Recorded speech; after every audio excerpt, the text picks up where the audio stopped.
Does anybody have a guess what we're gonna do today? We're actually gonna do something I didn't think we were gonna do. Build a Ryzen computer. Okay, everyone wants to know, I'm a big Intel guy, been Intel for a very long time for various reasons. AMD has come out and done a wonderful job, I have to admit. I had to RMA my 14900K, send it back to Intel. Microcode issues. The 13900K, I sold a friend, he had issues. I happen to have a 13900KS laying around. Sure enough, it's been in my current computer now. Guess what? You guessed it, starting to get microcode issues, even with all the BIOS updates we've done. I've had enough. So what do we got for parts? We've got the Ryzen 9950X3D. We've got the Crosshair 1200, or as we say in Arkansas, man, I got that 1200 PSU, baby, she runs like a bat out of hell. She's that Crosshair. Either way, you get the point. Lots of power. Now this one cost me a pretty penny. We're gonna run the 9100 Pro Samsung 8 terabyte. Woo! When it comes to RAM, we've got 96 gigabytes of DDR5 6000 AMD. Yeah, baby. Motherboard, running the Rogue Crosshair X870E. Got good reviews. I'm not an AMD guy. I don't know. I think it's a good motherboard. We're gonna find out. For cooling, we're gonna use the Lian Li 280 millimeter fans with the glorious LCD screen. Now, when it comes to cases, I like this case. The wood grain looked amazing. All of these products will be in the description below if you want to check it out and see each individual part. They should be listed on Amazon as well for pricing. But with that being said, let's build this baby. One more thing, the most important. We have an RTX 5090 from Nvidia that we're going to be putting in this bad boy. But with that being said, now let's build this bad boy.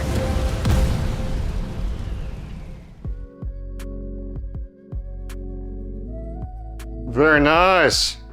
What do we have here? Noted. Watch me have this upside down. And we did.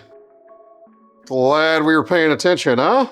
Now I'm assuming, y'all can tell me if I'm right or wrong, but I'm assuming there is nothing different about AMD RAM versus Intel in terms of the XMP profile.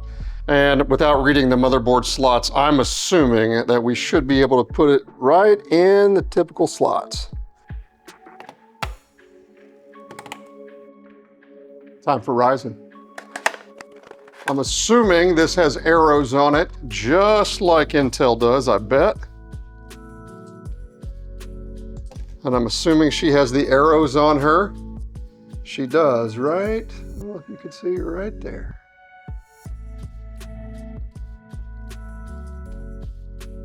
Arrow to arrow, looks like we're in there, ladies and gents.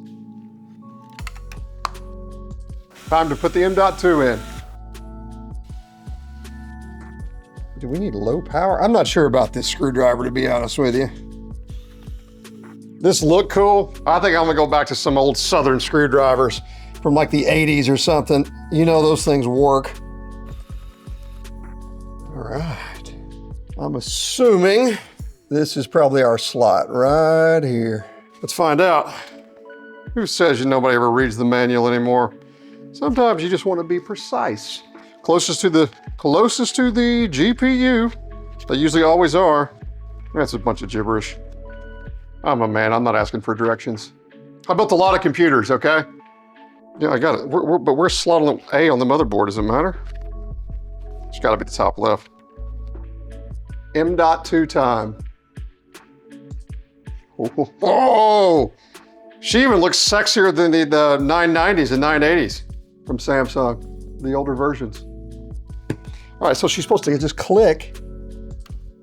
Look, oh, look at that. I actually kind of like that. That's nice. She just clicks in. Let's put her back here. Hopefully she aligns nicely. All right. Still not keen on this screwdriver. Might be sending this back.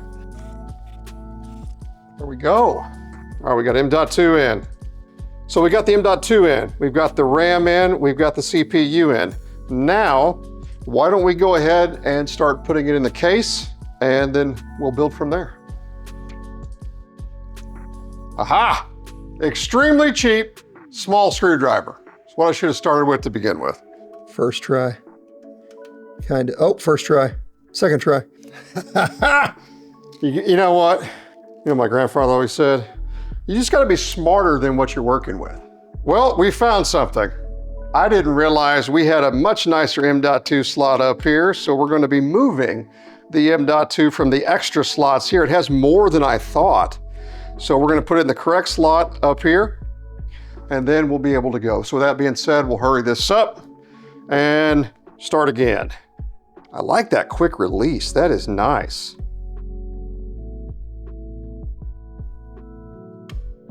Boom. It's like a blackjack dealer, huh? All right, let's put this bad boy back on. All right, that looks good. One more piece.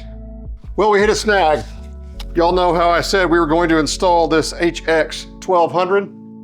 Well, it doesn't have the 12 volt 2.6 automatic connector, and I don't want to run extra PCI cables just for the heck of it.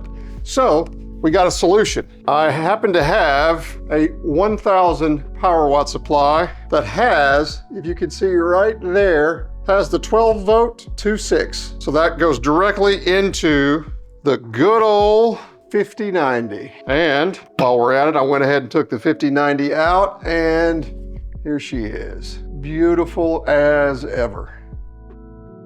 With that being said, with that little snag, we are going to put this 1000 watt power supply in to this old girl and not deal with it again. I am not buying something and have an adapter.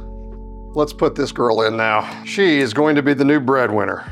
I would like to run a 1200 power watt supply if I could for the 9950X3D and obviously the 5090 just for power spikes, because it can spike up to 1100 watts. So I'd like a little bit more, but a 1000 watt is recommended to work with the 5090 and the CPU. So a little bit of headroom would always be good, but here we are. Quick fix, but we're working on it.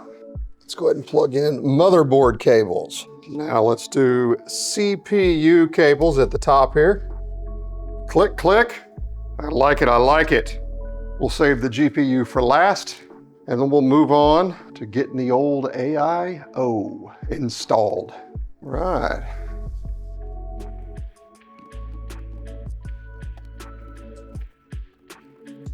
I'm about to rip this thing off. There we go.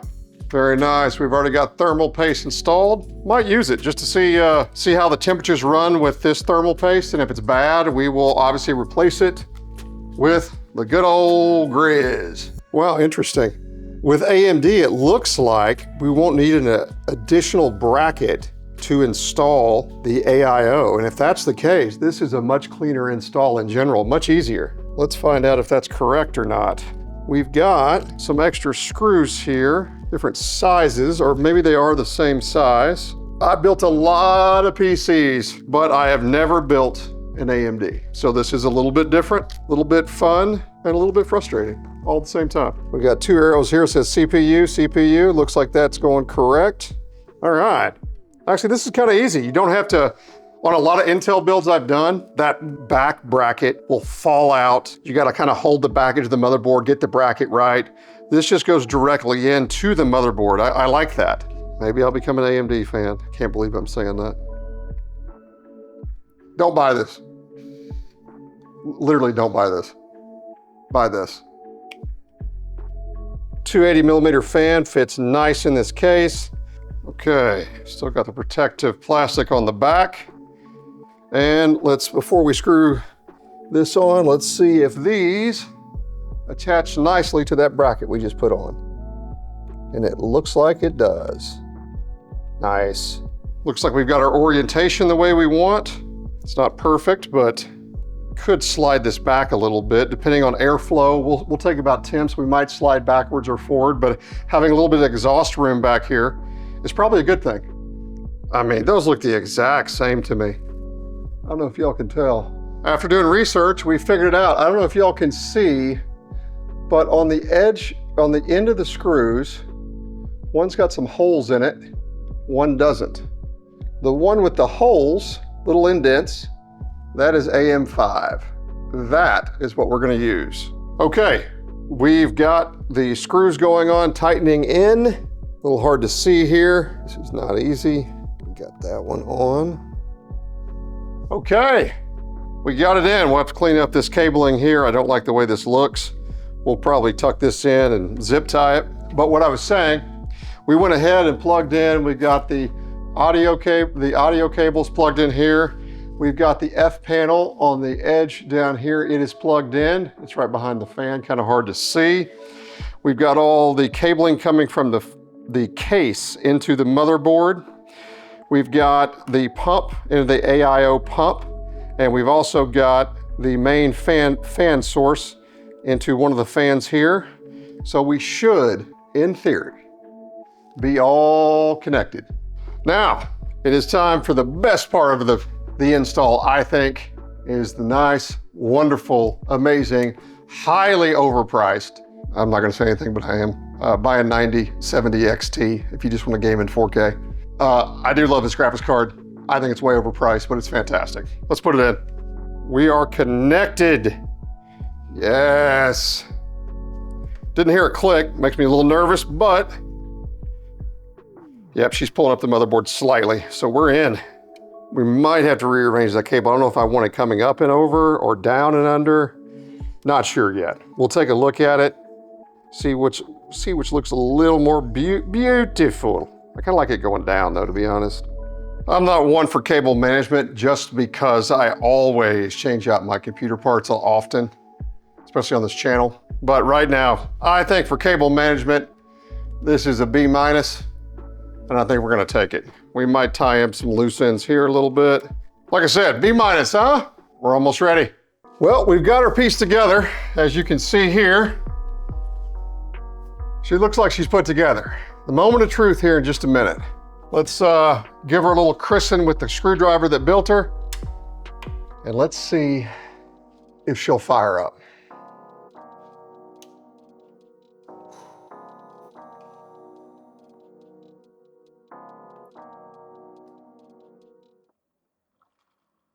Ha-ha!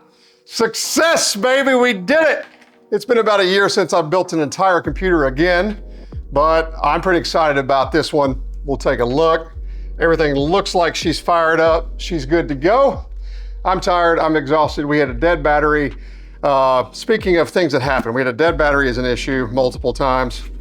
This power supply, I want everybody to be aware.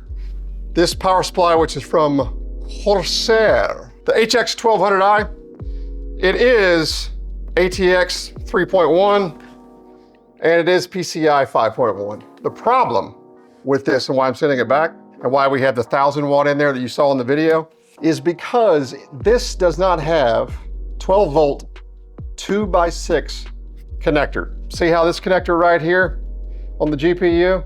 This has one directly on the PSU. I don't want extra cables. This sucker's going back, but baby, we got our first AMD. So y'all stick around, look out for some more videos. They'll be coming soon. I'm tired, I'm exhausted. Nothing went to plan. It's late, I don't have my watch on. But yeah, I'm pretty excited about this. Check the channel for updates. We're gonna run some tests. We're gonna see how this compares to the 13900KS, the 14900K, and see what she does. I'm excited to see the temperatures, to be honest with you. I think the temperature's gonna be much better. Yeah, baby, let's do it. Arc Raiders tomorrow. Peace.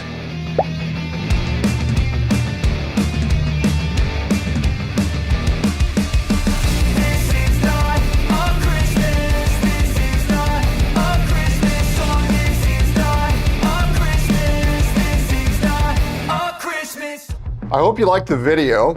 It was an interesting build. First AMD build I've ever done. I built a lot of Intel, and there's some things I like, some things that is gonna be interesting to learn about AMD. And if y'all wanna know basically why I switched, I've been an Intel guy for a long time, for various reasons, the multi-threading. I stream and also do video editing and things on a single PC, so I was always heavy Intel. With the microcode issues of the 13900K, KS, 14900, I know Intel's doing all they can. They extended their warranty from 3 years to 5 years, which is I think, a good thing and something they should have done. But in terms of temperature, plug and play out of the box, so far, I can't wait to see what the benchmarks are going to be with this. I've read a lot of reviews, seen a lot of videos. I'm ready to test it myself. And if I was in the market right now to buy a new computer, to be really honest with you, I think if I was still on the Intel platform, I would go for like a 13700K, 14700K, avoid those issues with the 9 series. And then when it comes to AMD, obviously the 9800X3D, the 9950X3D, depending on what you want. If you're not streaming and you're just gaming, that V-Cache, I understand why people are talking about it, why they love it. I'm pretty excited about this just in general. We'll see how Intel responds the end of next year with their new generation, new architecture coming out. Another thing to note, you're at the end of the life on the 14900K. We're not even talking about the Ultra. 13900K, 14900K, motherboard-wise, you're at the end of life on there. AM5 is gonna be able to carry the next generation of AMD. So I think that's another plus. Right now, I've got to give the thumbs up to AMD. I think they've done a great job. And as an Intel fan, I'm pretty excited to game and see what we can come up with, benchmarks, temperatures, everything else with this build. So if you like the channel and you're having a good time, hit the thumbs up or thumbs down. They both help. But I appreciate y'all. I hope you enjoyed the video, the build. A little more challenging than normal. We had a lot of issues. We had battery issues. We had lighting issues. We had this table got stuck. I couldn't even get it all the way down to get the overhead shot. So I apologize if the quality's not up to par as it should be on this channel, but we will make sure to correct that in the future. But I appreciate y'all. Thank you for watching. Cheers.